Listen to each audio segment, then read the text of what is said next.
এরপরে 4 নম্বরে আল্লাহ বললেন আল কুদ্দুস, তিনি হলেন আল কুদ্দুস। আল কুদ্দুস মানে হচ্ছে অতি পবিত্র, মহাপবিত্র, the most holy, the absolutely pure, যার কোনো খুঁত নাই। আল্লাহর কোনো খুঁত আছে? তিনি মহাপবিত্র। আল্লাহর পবিত্রতা যখন আমরা বর্ণনা করি আল্লাহ খুশি হয়ে যান, কারণ তার সত্তার একটা বৈশিষ্ট্য হচ্ছে তিনি আল কুদ্দুস। বারোয়াখালীবাসী আল্লাহর নামটা একটু জপেন না, বলেন আল কুদ্দুস, সবাই আওয়াজ করে আল কুদ্দুস। অতি পবিত্র, তার মধ্যে কোনো অপবিত্রতার ছিটে ফোঁটা নাই, মহাপবিত্র, the most pure, the most holy, অতি পবিত্র।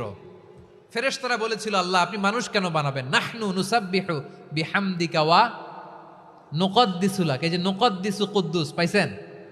তারা বলেছিল আল্লাহ মানুষ কেন বানাবেন, মারামারি করবে, আমরাই তো ভালো, আমরাই আপনার মহিমা বর্ণনা করি, আমরাই আপনার পবিত্রতা বর্ণনা করি। নুকদ্দিসু লাক তার মানে আল কুদ্দুস।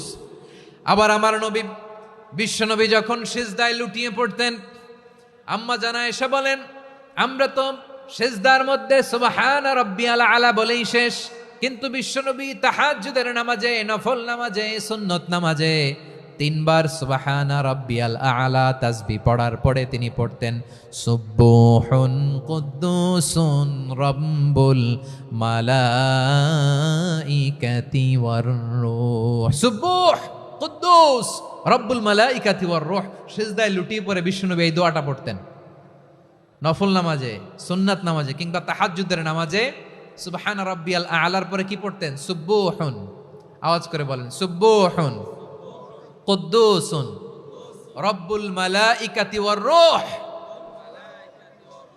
মানে আল্লাহ আপনি প্রশংসিত, আল্লাহ আপনি অতি পবিত্র, আপনি সব ফেরেশতা কুলের রব, ফেরেশতাদের সরদার জিব্রাইলের রব। সুবহানাল্লাহ।